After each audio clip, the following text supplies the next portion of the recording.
Xin chào mọi người, chào mừng mọi người đã đến với Battery Official.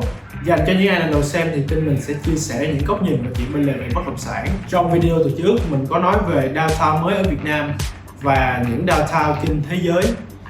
Và ở cuối video thì có một câu hỏi là vậy liệu Global City sẽ thành công như các downtown khác của nước khác hay không?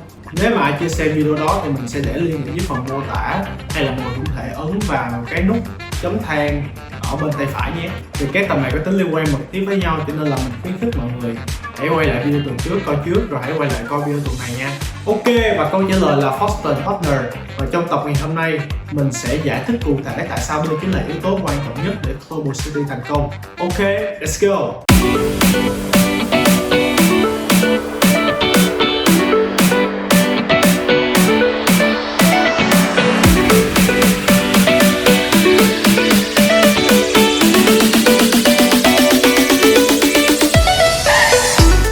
Foster + Partners là ai? Foster + Partners là một công ty kiến trúc ở Anh được thành lập vào năm 1967 bởi ông Norman Foster. Không chỉ là một công ty kiến trúc nhà ở thông thường, ngoài nhà ở Foster + Partners còn làm những tiện ích cộng đồng như là viện bảo tàng, thư viện, trường học, bệnh viện, resort, khách sạn hay là office, thương mại và hạ tầng giao thông. Đặc biệt hơn là họ còn làm cả urban design, nghĩa là thiết kế đô thị. Hiểu nôm na là chính phủ sẽ thuê họ để thiết kế 1/2000 cho cả thành phố. Và những thiết kế của họ phải mang tính biểu tượng và mang tính bền vững cực kỳ cao. Ok, bây giờ chúng ta sẽ xem một vài công trình của họ nhé. Ok, đầu tiên sẽ là The Gherkin ở London vào năm 2003. Tiếp theo là tòa HSBC ở Hồng Kông vào năm 1986. Và cái cuối cùng mọi người thấy quen không, đó là Apple Park ở Mỹ. Ok, để mình vô website của họ xem thêm có gì hay không nha mọi người. Mọi người có thể thấy là họ làm rất là nhiều loại ha. Thiết kế kiến trúc cho cộng đồng nè, cho bệnh viện và trường học nè, hospitality nè, còn khu công nghiệp nữa. Mình coi thử office đi. Những cái office của họ nhìn cực kỳ đẹp và biểu tượng luôn, giống như là hạng A đó. Có Apple Park không? Khắp mọi nơi trên thế giới luôn. Ok, mình sẽ coi phần nhà ở nha. Đây, tất cả những công trình của họ đều mang cái tính biểu tượng rất là cao. Nhìn vào là thấy, nhìn vào là kiểu như người khách du lịch sẽ nhớ hoài luôn, kiểu cái chỗ mà người hay đi check in này nọ.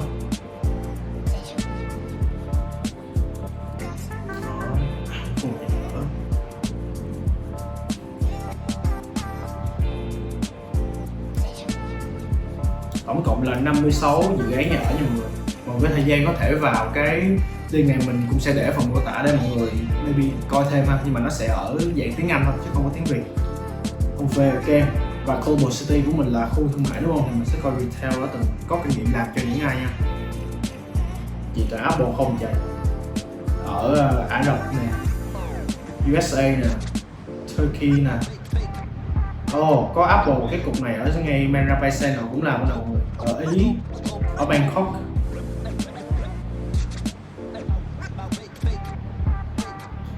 Rồi toàn là Apple không luôn, ở Japan nè.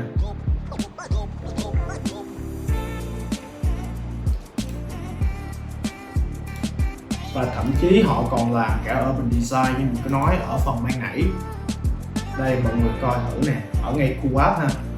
Thì đây là họ sẽ quy hoạch cho khu Quáp như thế này đây.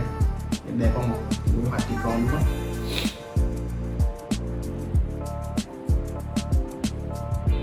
Đây, những cái họ quy hoạch ha. Thì mọi người nếu mà làm này thì khách hàng của họ là chính phủ luôn nha mọi người. Đó, ở Germany nè, họ sẽ làm master plan như thế này. Ok, và phần này sẽ là nhiều người thích nè. Vậy Foster + Partners có thể kiếm tiền cho anh chị qua kiến trúc của họ như thế nào? Thế nào coi về cũng sẽ có người biểu môi nói ui sẽ mời mấy này ai coi chả được. Vậy để em nói với anh chị nghe cái mà thị trường chưa ai nói với anh chị nghe nha. Anh chị có tin là với thiết kế kiến trúc của Foster + Partners có thể giúp anh chị kiếm rất nhiều tiền không? Đầu tiên chúng ta hãy xem phần Urban Design and Landscape, nghĩa là thiết kế đô thị và cảnh quan, để mình biết họ thiết kế một khu đô thị như Global City như thế nào nhé. Theo họ, để thiết kế một đô thị cực kỳ phức tạp và phải có những chuyên gia về quy hoạch và thiết kế không gian, nhà kinh tế, dân chủng học và những kiến trúc sư cảnh quan, và không thể thiếu kỹ sư hạ tầng để cùng nhau làm việc tạo ra một khu đô thị.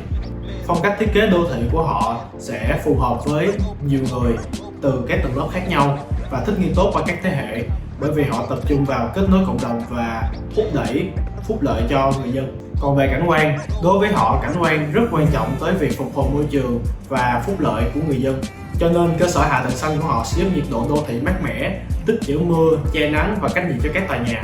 Ngoài ra, trước khi thiết kế, mọi người biết không, mọi dự án của họ đều phải bắt đầu qua lịch sử, văn hóa và đời sống xã hội ở thành phố đó.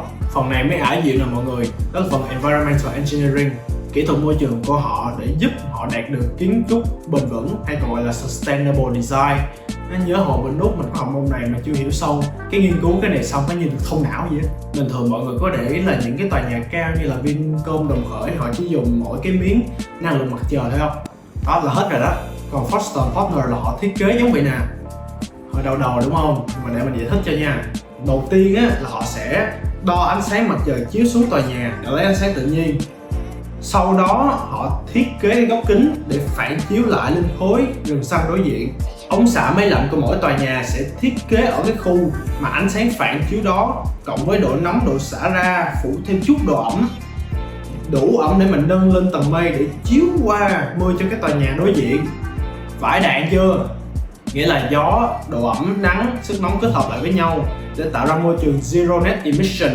Nghĩa là trong quá trình xây dựng và vận hành sẽ không tạo ra carbon, mà không có carbon thì chi phí vận hành và quản lý sẽ thấp hơn rất nhiều. Thì mọi người nghĩ đầu tư một cục cho ban đầu rồi saving cho cả 50 năm thì có đáng không? Nói về kiến trúc và tiết kiệm năng lượng thì Foster Partners là hàng đầu, nhưng mà thực ra chưa phải là độc tôn, và phải có cái điểm này thì họ mới là độc tôn nè. Hồi nãy mọi người thấy Foster Partners làm rất là nhiều showroom cho Apple trên mọi nơi trên thế giới không? Tại sao Apple là một công ty có vốn hóa 3.000 tỷ đô mà lại chọn Foster Partners thì mọi người? Thì đó là nhờ Workplace Consultancy, nôm na là tư vấn nơi làm việc. Bây giờ mình muốn mọi người thả lỏng tưởng tượng tí nha. Thì bây giờ mọi người tưởng tượng là mọi người có một công ty, và công ty đó có một môi trường và văn hóa làm việc rất là tốt. Nhưng mọi người có biết được là môi trường này nó tốt được bao nhiêu điểm không? Hay môi trường tốt này có thể tăng hiệu suất làm việc của nhân viên bao nhiêu % không? Tất nhiên là không rồi, đúng không? Bởi vì đây hoàn toàn là những giá trị vô hình. Vậy mà Foster Partner nó làm được mới ghê chứ. Nói đơn giản thì họ sẽ có một hệ thống tên là BIM và nó sẽ vận hành qua các bước sau. Ban đầu hệ thống này sẽ khám phá các tầm nhìn của lãnh đạo và cấu trúc tổ chức của công ty bằng công cụ kỹ thuật số của họ để tạo ra một công cụ quan sát phù hợp với nhu cầu của công ty đó. Sau đó hệ thống sẽ thu thập dữ liệu của nhân viên và nó sẽ hỏi mọi người như là: chị ơi, hôm nay chị làm việc như thế nào? Có sáng tạo không? Chị ăn ngủ tốt chứ? Chị có thấy môi trường ở đây có giúp chị tăng hiệu quả, năng suất làm việc không? Sau khi có dữ liệu này thì sẽ có hai hướng như sau. Hướng thứ nhất là nó sẽ đối chiếu ngược lại với công ty để đo lường, nghĩa là mấy cái điểm hồi nãy đó là sẽ đo lường và từ đó nâng cấp chất lượng của nhân viên lên. Và hướng thứ hai là chính bản thân Foster Partner sẽ dựa vào cái data đó để mà làm lại một cái môi trường tốt hơn cho những công ty ở đó. Cái nào tư vấn này xong những kiểu có người ok, nghe em nói hay đó, nhưng còn kiếm tiền cho anh chị như thế nào? Tiền như thế nào? Foster Partner tạo ra một môi trường không carbon và môi trường làm việc được đo lường và kiểm định chất lượng, thì hai cái này nó sẽ dẫn ra là con người ở đây sẽ hạnh phúc, đúng không mọi người? Mà hạnh phúc thì sẽ dẫn ra là sáng tạo, mà sáng tạo thì sẽ dẫn ra là đủ để mà họ tìm ra những vấn đề và hướng giải quyết, từ đó sẽ ra tiền. Vì tiền được sinh ra từ các doanh nghiệp lớn là vì chủ yếu họ thấy vấn đề và họ giải quyết vấn đề đó cho cả xã hội. Như trước khi có Facebook thì con người gặp vấn đề kết nối với nhau và Facebook để giải quyết việc đó. Ngoài ra, thành phố Đức còn được quy hoạch để trở thành một trung tâm kinh tế tri thức, khoa học công nghệ, tài chính quan trọng của thành phố Hồ Chí Minh và cả quốc gia luôn. Với số lượng startup mỗi năm đếm không xuể và chưa kể FDI đầu tư nước ngoài, thì Global City là một miếng bánh cực kỳ màu mỡ. Mọi người tin mình đi, đến lúc đó nếu mà mọi người có một căn Global City thì mình sẽ thuê lại để mở công ty nha. Ok, với những chia sẻ khá về trên thì mình nghĩ bây giờ mọi người đã hiểu tại sao Global City sẽ thành downtown thứ hai của thành phố Hồ Chí Minh. bởi vì cái bắt tay của Foster Partner và Mastermind Homes. Cái này nói thật, nếu như mà không có Foster Partner thì mình nghĩ Mastermind cũng sẽ không dám truyền thông mạnh về downtown và thậm chí không ai tin là Global City có thể làm được cả. Ok, và đó là một số nội dung mình muốn chia sẻ trong video này. Nếu mọi người thấy nội dung hữu ích, hãy chia sẻ tới bạn bè và người thân.